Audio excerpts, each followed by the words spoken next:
నమస్తే, welcome to our channel. నేను మీ పద్మావతి. ఈ రోజు మనతో పాటు ప్రముఖ ఆధ్యాత్మికవేత్త మరియు వాస్తు జ్యోతిష్య పండితులు బ్రహ్మశ్రీ డాక్టర్ నాయకంటి మల్లికార్జున శర్మ గారు ఉన్నారు. ఆయనతో మాట్లాడి మరిన్ని విషయాలు తెలుసుకునే ప్రయత్నం చేద్దాం. మీరు కూడా చూసేసేయండి. నమస్కారం సార్. నమస్కారం సార్, యాక్చువల్ గా ఈ మధ్య కాలంలో గరికిపాటి గారి గురించి చాలా రూమర్స్ అనేవి వస్తున్నాయి. అవి రూమర్సా లేకుంటే వాస్తవాలా అనే దాని గురించి చర్చలు ఇంకా ఎక్కువ అవుతున్నాయి. అసలు ఏంటంటారు, నిజంగా గరికిపాటి గారి గురించి వస్తున్న ప్రతి ఒక్కటి కూడా అవి నిజాలే అంటారా, లేకుంటే ఏంటి దాని వెనకాతల ఉన్న సత్యం? ఓం శ్రీ గురుభ్యో నమః. ఒకటమ్మా, ఏదైనా కూడా విషయాన్ని క్లియర్ గా చూసిన తర్వాత చెప్పటం అనేది ఒకటి వేరు. ఆయన గరికపాటి గారు సహస్రార్థ అవధాని, సంస్కృత పండితులు, ఎన్నో సందర్భాల్లో అవధానాలు చేశారు. అవును. మనకి ఎందుకంటే 100 మంది పృచ్ఛకులను పెట్టుకొని వాళ్ళు చెప్పిన అంశాలన్నిటినీ కూడా కలిపి ఒక పద్యంగా చెప్పటం, అలానే అవధానం చేయటం అంటారు. అంటే అవధానం చేయటం అంటే ఎంతో మెమరీ పవర్ అనేది ఉండాలని అర్థం. అన్ని వాళ్ళు చెప్పినవన్నీ కూడా గుర్తు పెట్టుకోవాలి.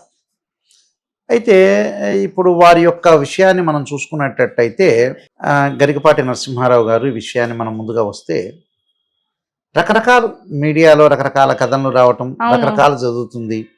ఆయన గురించి చెప్పటంలో ఆయన తెలుగు లెక్చరర్గా పనిచేశారని, అలానే మన గుంటూరు విజ్ఞాన్ కాలేజ్, రావు రత్తయ్య గారి కాలేజ్ ఉంది, దానిలో మాది గుంటూరే కాబట్టి చెబుతున్నాం.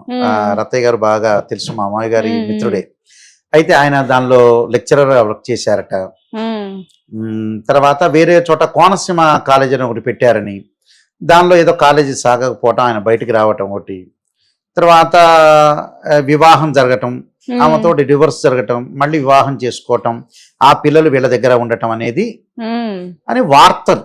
అవును, 100 కోట్లకు పైగా సంపాదించారంటూ కూడా చెప్తున్నారు. వార్తలు జరుగుతున్నాయి, అంటే వార్తలు జరుగుతున్నాయి. ఈ వార్తలే ఇప్పుడు ప్రత్యక్షంగా మీరు కానీ నేను కానీ ఇంకోళ్ళు కానీ వచ్చి చూసింది ఏమి ఉండదు అక్కడ.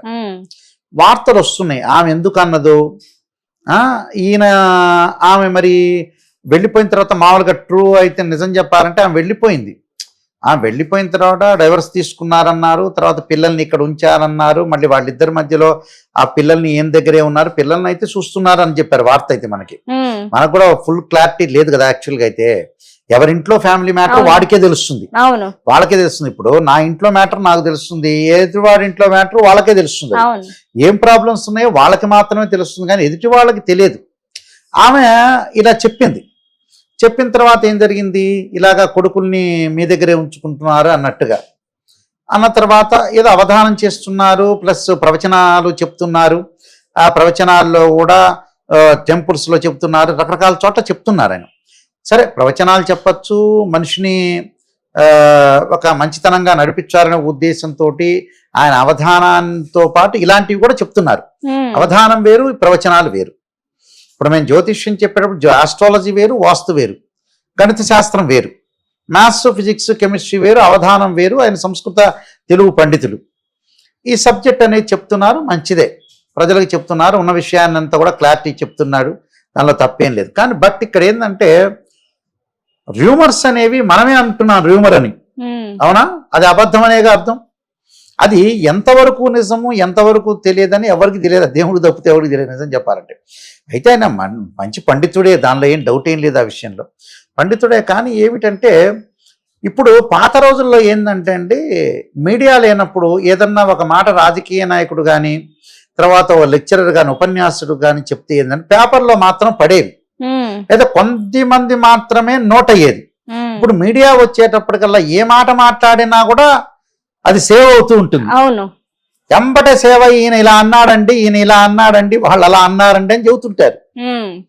కానీ ఒకటండి, ఏది ఏమైనా గరికపాటి నరసింహారావు కానీ, నేను కానీ, ఇంకోళ్ళు కానీ, చాగంటి కానీ, ఎవరైనా జ్యోతిష్యులు కానీ, లెక్చరర్స్ కానీ, ఒక డాక్టర్స్ కానీ, ఒక అడ్వకేట్స్ కానీ, ఏదైనా సరే మీడియా ఉన్నప్పుడు ఏంటంటే మాట చాలా జాగ్రత్తగా మాట్లాడాలి.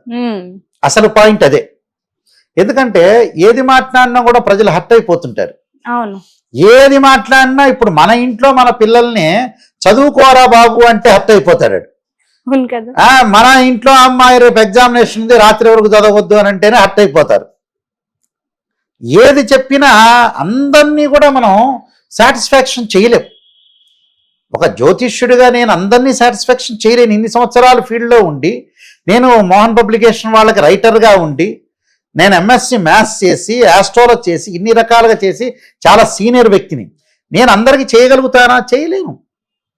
అందరూ కూడా ఒక ఇంటిలో ఒక కుటుంబంలో తండ్రి అందరి పిల్లలకి న్యాయం చేయలేడు. ఎవరొకళ్ళు ఉంటారు. ఒక 4-5 పిల్లలు ఉన్నారనుకోండి, ఒకళ్ళని బాగా చదువు చెప్పిస్తాం, ఇంకోళ్ళని చదువు చెప్పించలేం, ఇంకోళ్ళని చదువు చెప్పిస్తాం. అలా అందరికీ న్యాయం చేయలేం. ఇక్కడ ఏమో జరుగుతుందనంటే, ఆయన చేసుకున్న తర్వాత మ్యారేజ్ చేసుకున్నారో డివోర్స్ ఏదో జరిగిందన్నారు. పిల్లల్ని ఈయనే పెంచుకుంటారన్నారు. పిల్లల్ని పెంచుకుంటున్నారంటే ప్రేమ ఉన్నట్టుగా నిజం చెప్పాలంటే, నిజంగా మనకి క్యాలిక్యులేట్లో పిల్లల మీద ప్రేమ ఉందనంటే ఆయనకి సంసారం మీద కొంత బాధ్యత ఇవన్నీ ఉన్నట్టేగా. పిల్లల్ని దూరంగా నెట్టేస్తే వేరు. పిల్లల్ని పెంచుకుంటారు, పిల్లల్ని ఉన్నారు, పిల్లలకు కూడా మంచి పేర్లు పెట్టారు, మంచి ట్రెడిషన్స్ సంబంధించిన ఒక పేరు పెట్టారు. పేర్లన్నీ కూడా మంచిగా పెట్టడం కూడా జరిగింది. కాబట్టి అక్కడ ప్రేమ అనేది ఆయనకు ఉండకుండా ఉండదు. ప్రేమ అనేది ఉంటుంది, ఉండటం అనేది జరిగింది. ఆయన ప్రవచనాలు కూడా బాగానే చెప్తారు, మంచిగానే చెప్తారు, దానిలో ఏమి డౌట్ ఏం లేదు ఆ విషయంలో.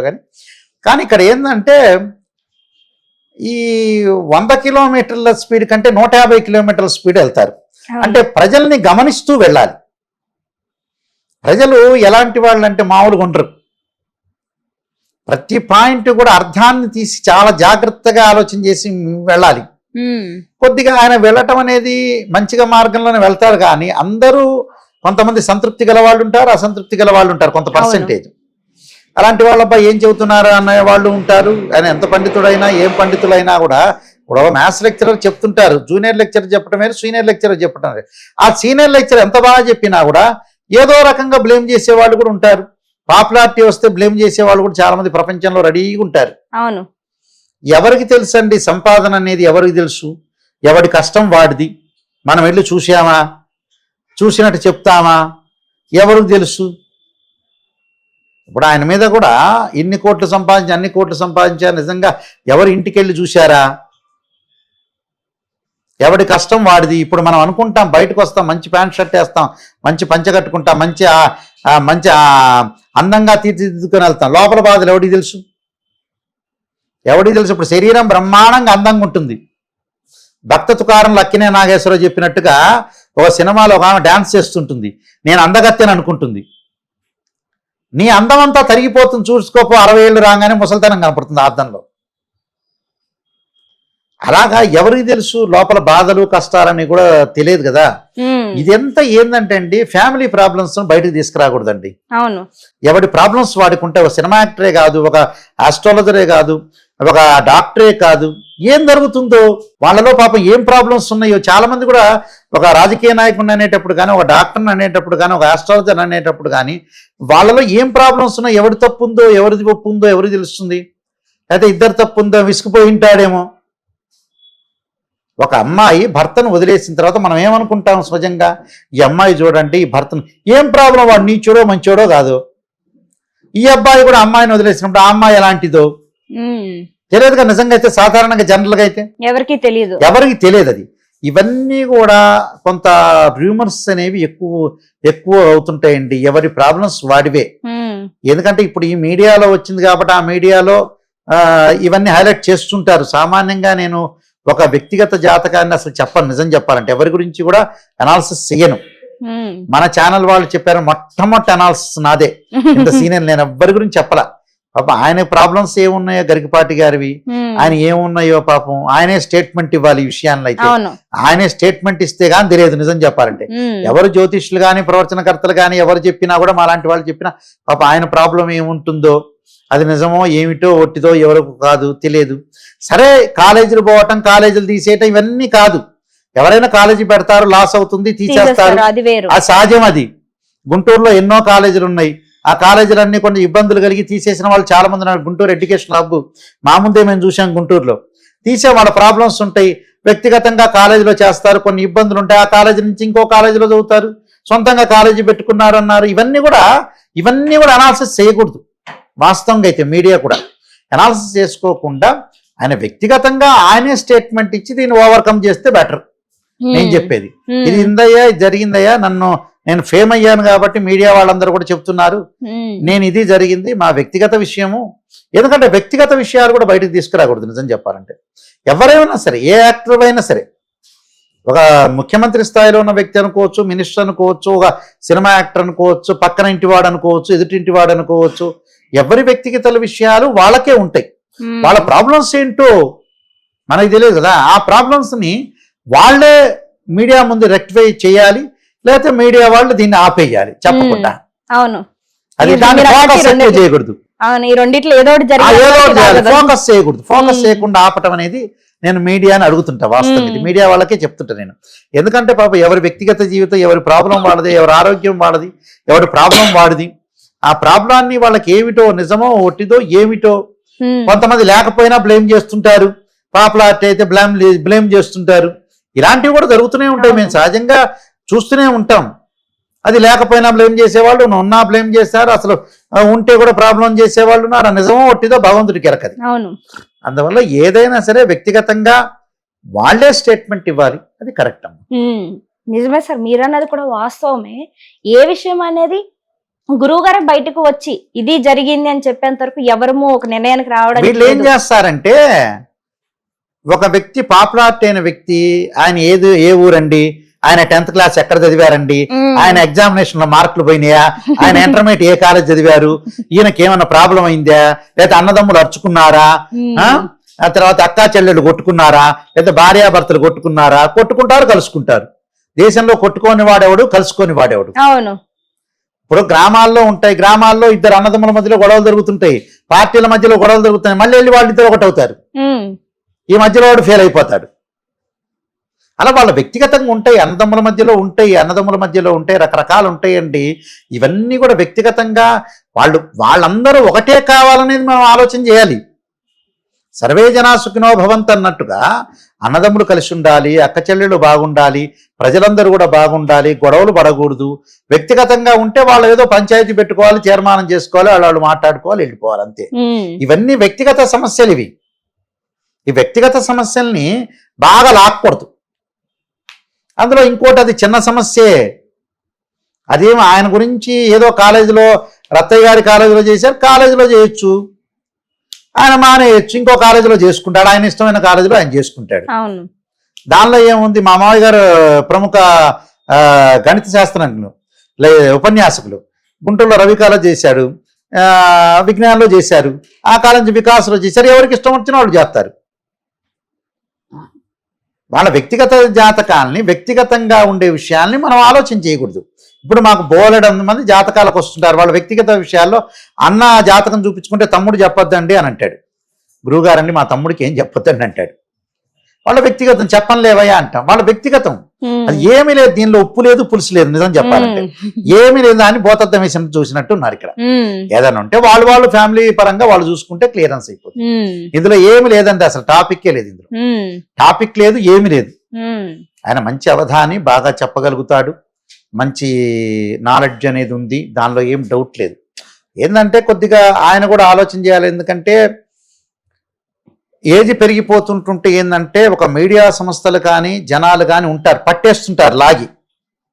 ఒక చిన్న విషయాన్ని అంటే కూడా ఎంబటే ఇలా లాగుతుంటారు, లాగినబ్బో అన్నారని. కొంచెం ఆచితూచి మాట్లాడాలి. అంటే ప్రతి విషయాన్ని కూడా ఆచితూచి, ఎవరిని ఏమనకూడదు. ఈ కాలంలో ఏ మాట మాట్లాడకూడదు, చాలా జాగ్రత్త. ఎవరిని కూడా కించపరచకూడదు, అందరినీ గౌరవించాలి, చెప్పింది చెప్పినట్టుగా చెప్పాలి. అంటే పాము జాగకూడదు, కర్ర ఎరగకూడదు అన్నట్టు చెప్పాలి. ఎక్కువగా వెళ్ళకూడదు. ఎక్కువగా వెళ్ళటం వల్ల కూడా ఏంటంటే కొన్ని ఇబ్బందులు వస్తుంటాయి. అంటే మాట జారుతుంటుంది సహజంగా. ఈ రాజకీయ నాయకులు వీళ్ళందరికీ కూడా అప్పుడప్పుడు దన్నమని మాట్లాడుతుంటారు. మాట్లాడంగానే ప్రజలు మీడియా నోట్ దిస్ పాయింట్ అంటారు. ఆ నోట్ దిస్ పాయింట్ అన్న తర్వాత ఏంటంటే దీన్ని హైలైట్ చేసుకుంటారు. అవును. అందువల్ల ప్రవచనకర్తలు కానీ మిగతా వాళ్ళు కానీ మీడియాలో వచ్చేవాళ్ళు చాలా జాగ్రత్తగా మాట్లాడాలి. లేకపోతే సమాజం మాలు ఊరుకోదు. చాలా జాగ్రత్తగానే మాట్లాడి ముందుకెళ్ళటం అనేది చాలా ఇంపార్టెంట్ అండి. ఆ విషయాలు కొద్దిగా అందరూ శ్రద్ధగా గుర్తుపెట్టుకోవటం అనేది చాలా ఇంపార్టెంట్. నిజంగా సార్ మీరు చెప్పింది కూడా వాస్తవమే. అన్నిటినీ కూడా ఆలోచించి ఆచితూచి అడిగేయాలి. అదైతే కరెక్ట్. కానీ ఏది ఏమైనప్పటికీ కూడా ఇది ఒక కొలికి రావాలని నేను కూడా కోరుకుంటున్నాను. ఎందుకంటే ఎంత లాగినప్పటికీ కూడా తెగని దారాన్ని ఆయన బయటకు వచ్చి చెప్తేనే అది తెగుతుంది. అంతేనండి. మనం ఏం చెప్పలేం. దీనిలో ఒక మూడో పెళ్ళామిద్దరు విడిపోవటం కానీ డైవర్స్ కావటం కానీ పిల్లలు ఒకటి కామన్ విషయం. అది వ్యక్తిగతంగా కామన్. ఎందుకంటే కామన్ అంటే ఏంటంటే సహజంగా జరుగుతుంటే ఎవరి వరకు రాకపోతే విడిపోతుంటారు, మాట్లాడుకుంటుంటారు, ఎవడిష్టం వాడిది. దీనిది వ్యక్తిగత అభిప్రాయాలు బయటకు తీసుకురాకూడదని నేను చెప్తాను. వ్యక్తిగతంగా వాళ్ళు చూసుకోవాలి. ఇదేదో గ్రామంలో జరిగేది వేరు, మీడియాది వేరు. ఒక గ్రామంలో జరిగింది అనుకోండి, భార్యాభర్తలు వచ్చుకుంటే అక్కడ గ్రామ పెద్దలు ఉండి కలుపుతారు. అది మీడియా కాదు, అది గ్రామంలో వాళ్ళ ఊర్లో వాళ్ళ సొంత ఊర్లో జరిగే విషయాలు. కానీ ఏ విషయమైనా ఈయన గారి గురించి కాకపోయినా, గరికపాటి గారి గురించి కాకపోయినా, వేరే వాళ్ళ ఎవరి విషయాలైనా వ్యక్తిగతంగా ఉండే విషయాల్ని ఇన్వాల్వ్మెంట్ కాకూడదు. వాళ్ళే చూసుకోవాలి. అది సినిమా యాక్టర్ అనుకోవచ్చు, రాజకీయ నాయకుడు అనుకోవచ్చు, ఆస్ట్రాలజర్ అనుకోవచ్చు, ప్రొఫెసర్ అనుకోవచ్చు, ఒక సైంటిస్ట్ అనుకోవచ్చు, ఎవ్రీ పర్సన్ వాళ్ళ ఫ్యామిలీ విషయాలు వాళ్ళు చూసుకోవాలి. ఇవి అసలు బయటకు రాకుండా ఉండటం అనేది మంచిది. బయటకు వచ్చే మీరు కోర్టు ఉన్నాయి, కోర్టులు వేసుకోవచ్చు, జడ్జిమెంట్ ఇస్తారుగా. మీడియా ముందుకెందుకు, కోర్టులో వేస్తే మాకేం రావాలి అవండి అవి తీసుకోవచ్చు, దాని తప్పులేదు. వ్యక్తిగతంగా దోషణలు భూషణలు అనేవి ఉండకూడదు. ప్రశాంతమైన వాతావరణం ఏదైనా ఉంటే ఫ్యామిలీ పరంగా పెద్దలు ఉంటారు, వాళ్ళు కలుపుకొని ముందుకెళ్ళిపోతే చాలు. చిన్న విషయాలు పెద్దగా కొండంత చేయొద్దని, అంటే ఘోరంత విషయాలు కొండంత చేయకూడదని. అవును, అది అలా ఉంటుందండి. అవును సార్, మీరు అన్నది కూడా వాస్తవమే. బట్ ఇంత చక్కటి సమాచారాన్ని మాకు కూడా అందించినందుకు థ్యాంక్ యూ సో మచ్.